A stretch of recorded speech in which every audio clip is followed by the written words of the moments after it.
Assalamualaikum warahmatullahi wabarakatuh. Kembali lagi dengan saya Dwi Gita Fadila dengan NIM 42033111047. Nah, di video kali ini saya akan menjelaskan mengenai if statement. Nah, di video sebelumnya saya sudah menjelaskan mengenai while loop dan for loop. Nah, pasti teman-teman bertanya-tanya nih, apa sih itu if statement? Nah, if statement ini bisa kita gunakan dengan kondisi di mana kita bisa mengeksekusi suatu program tergantung dari syaratnya itu terpenuhi atau tidak, teman-teman. Oke, tentunya kita pertama kali membuat clear, kemudian CLC. Nah, di sini kita ingin mendeteksi atau mengetahui nih bilangan ganjil atau genap. Nah, kita misalkan X sama dengan input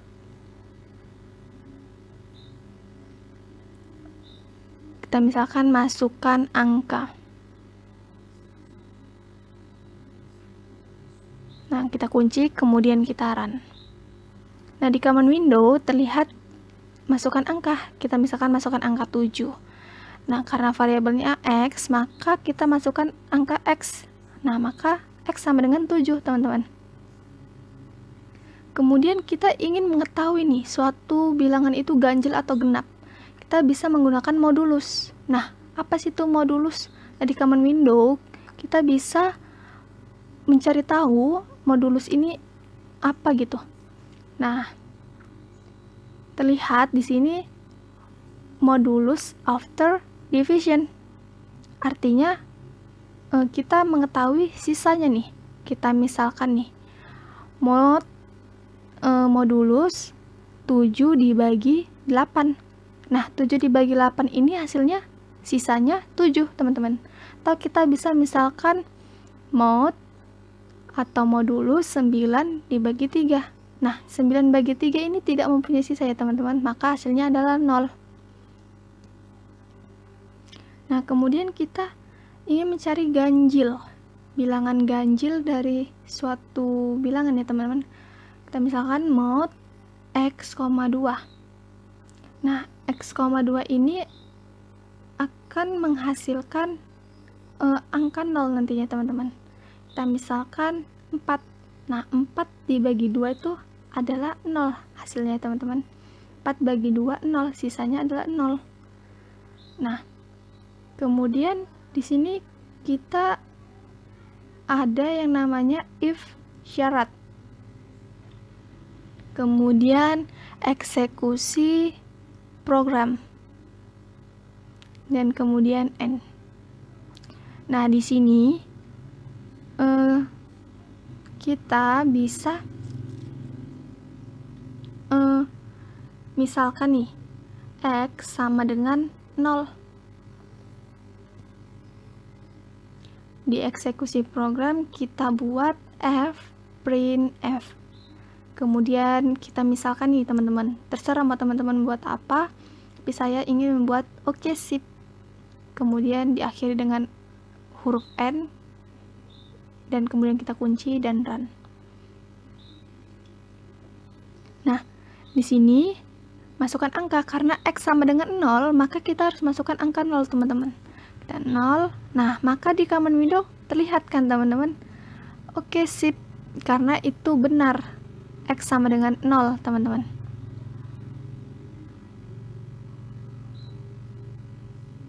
Nah, kemudian di sini juga ada atau bisa kita buat X lebih dari 0.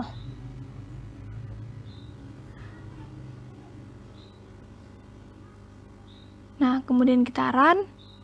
Nah, X lebih dari 0 tidak bisa sih, teman-teman.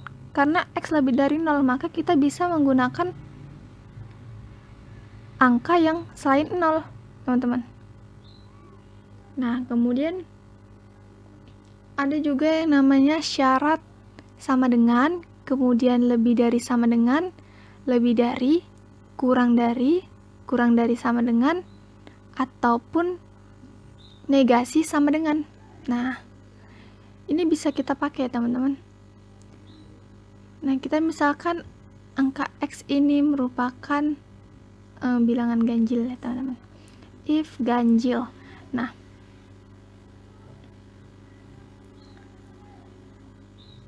Nah, apapun yang kita masukkan. Nah, sini kita misalkan if ganjil, kemudian f print f, angka persen D adalah ganjil.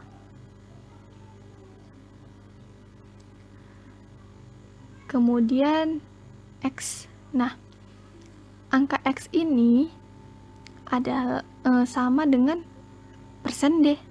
Berhubungan dia, teman-teman.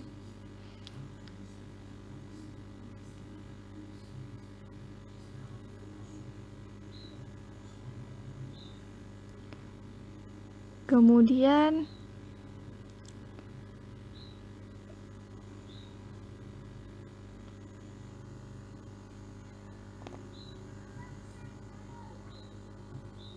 nah, karena masukkan angka 1 ini ganjil, maka dia oke, sip yang tadi teman-teman.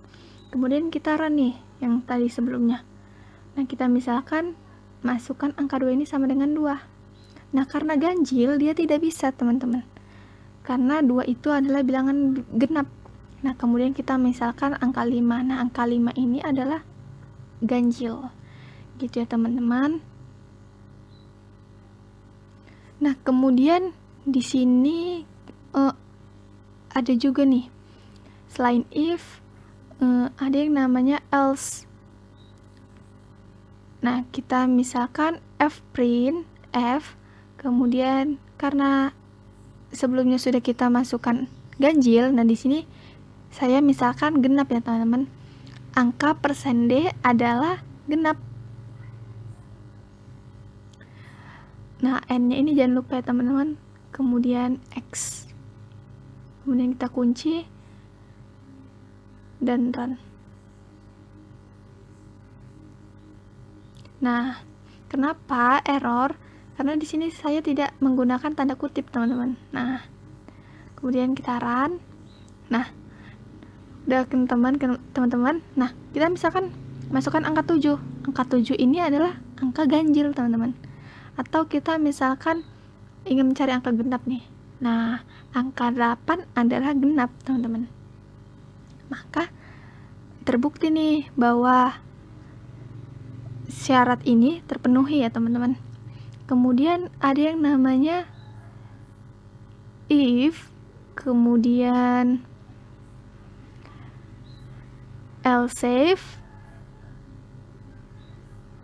kemudian else. Nah, kemudian lagi ada yang namanya and.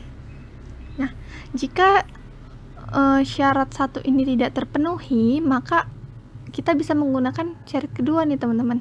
Syarat kedua, ketiga, atau keempat. Nah, kita misalkan nih yang pada kita ingin mencari umur, teman-teman. Umur sama dengan input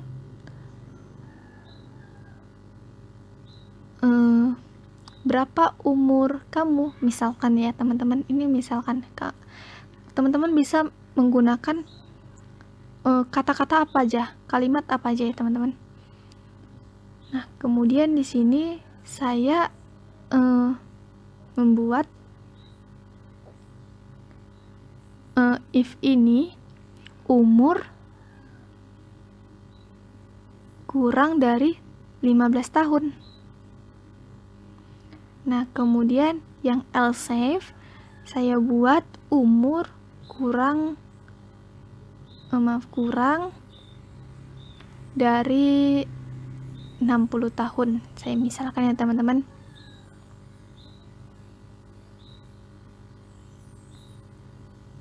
Nah, di sini saya membuat, atau kita bisa membuat this display, kemudian masih di bawah umur.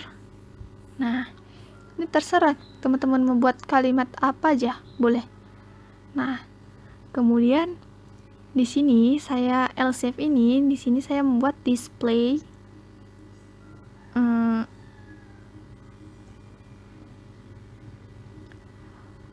udah, saya misalkan ya teman-teman, udah berumur nih, umur 60 tahun ini udah berumur gitu ya teman-teman. Kemudian di else saya buat display, kemudian sudah harus pensiun nih. Nah, lebih dari 60 tuh harus sudah pensiun ya teman-teman. Bisa harus kerja terus nih. Nah,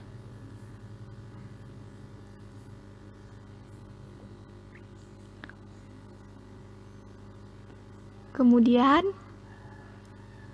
saya run ya teman-teman. Kemudian di run. Nah, di sini kita misalkan apa aja? Misalkan kita buat angka 6 nih. Nah, angka 6 adalah genap. Kemudian di sini ada kalimat nih, berapa umur kamu? Nah, kita misalkan buat 12. Nah, angka 12 ini berarti masih di bawah umur. Ya, teman-teman. Nah, kita buat kurang dari 15 tahun. Masih berarti umur 12 ini masih di bawah umur, ya, teman-teman. Atau kita contohkan lagi nih. Berapa umur kamu gitu kan. Nah, kita misalkan umurnya ini udah 70 tahun. Nah, berarti yang umur yang kita buat kurang lebih dari 60 tahun, yaitu 70 tahun, berarti ini sudah harus pensiun, teman-teman. Sudah harus pensiun, ya teman-teman. Oke. Terima kasih. Semoga ilmunya bermanfaat ya teman-teman. Apa yang saya sampaikan semoga bermanfaat. Terima kasih. Wassalamualaikum warahmatullahi wabarakatuh.